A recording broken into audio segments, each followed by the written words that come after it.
Welcome to the Disney Cruise Line blog podcast. On this special episode, I want to take a moment and share some of the news from the Walt Disney Company annual meeting of shareholders, which was held on March 7th, 2019 in St. Louis, Missouri.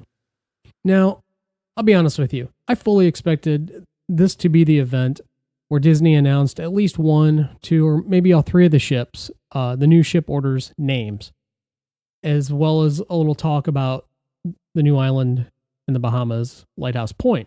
And the reason I had this thought is in 2009 at this annual shareholders meeting is when Iger announced the names for the Disney Dream and Disney Fantasy. Seemed to line up. This would have been about the timing of the meeting to then go ahead and make that announcement.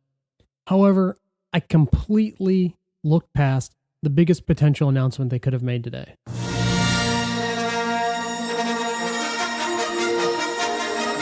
Yes, Galaxy's Edge was announced, the opening dates for Galaxy's Edge at Walt Disney World and at Disneyland.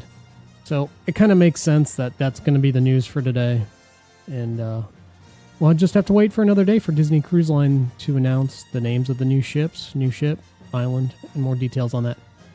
With that said, Iger still did mention the three new cruise ships on order, as well as a new island coming on. The following is a compilation of Iger talking at today's meeting, specifically about the Parks and Resorts segment, which will include the Galaxy's Edge announcement and the brief mention of the Disney Cruise Line.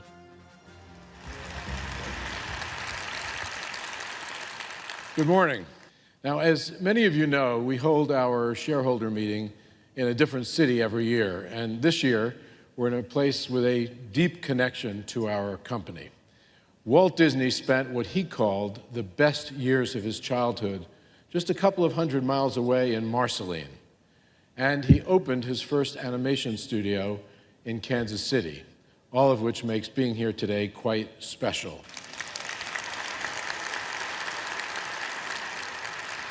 Let me just give you a sense for the agenda this morning. I'm going to cover a few topics, and then our General Counsel, Alan Braverman, is going to conduct the business portion of the meeting.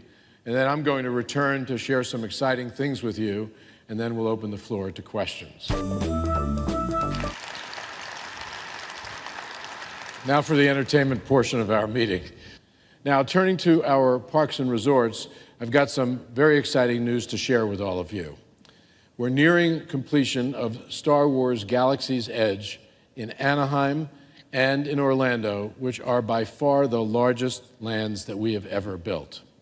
And the excitement and the anticipation for these lands just unbelievable.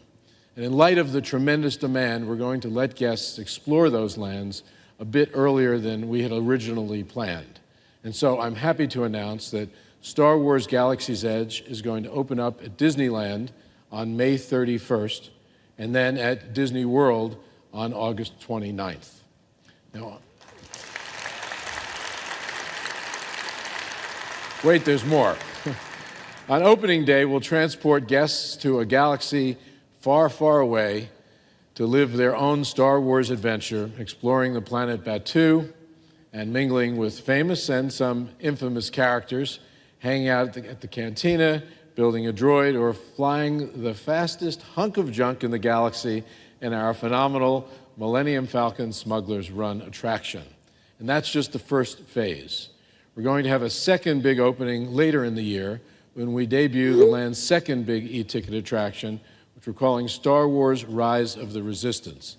This is the most technologically advanced and immersive attraction that we have ever imagined, and we're pushing the limits of imagination and innovation. We'll actually blur the lines for our guests between fantasy and put them sort of right, and reality, and put them right in the middle of the rebellion and give them an active role in a fight against the First Order.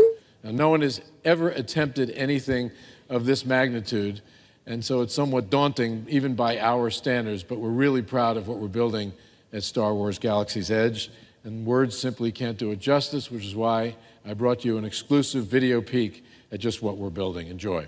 You know, soon after we bought Lucasfilm in late 2012, I met with the Imagineers and we started the planning process and the development process to actually create these lands. And they asked me, you know, what did I want the Star Wars lands to be, and I said one thing: make sure they're ambitious. And I think they certainly have taken that word seriously.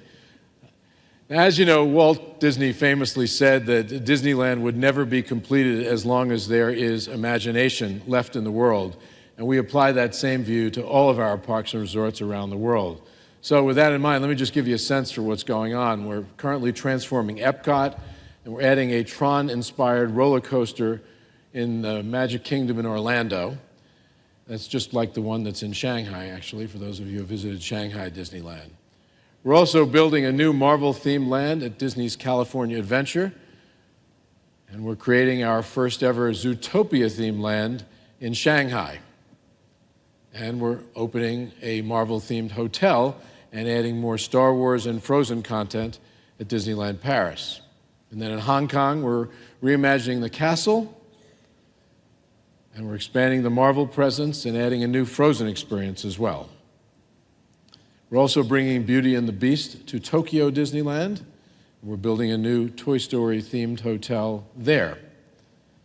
Our plans for Tokyo Disney Sea also include a new hotel at Tokyo Disney Sea.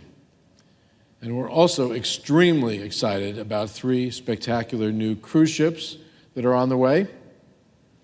And we'll soon have a second island destination in the Bahamas for our cruise ship guests to enjoy. Now, all of this adds up to the biggest expansion our Parks and Resorts team has ever created. Needless to say, I think we're all excited for the 3 new cruise ships, and even more excited to hear some more details about them. You know, like names, special features, itineraries, and all that good stuff. Anyway, there you have it. Mention of 3 cruise ships and a second island destination for Disney Cruise Line. Have a question, comment, rumor, or just want to say hi? Call 321-765-3252 to leave a voicemail, and we just might include it in a future episode.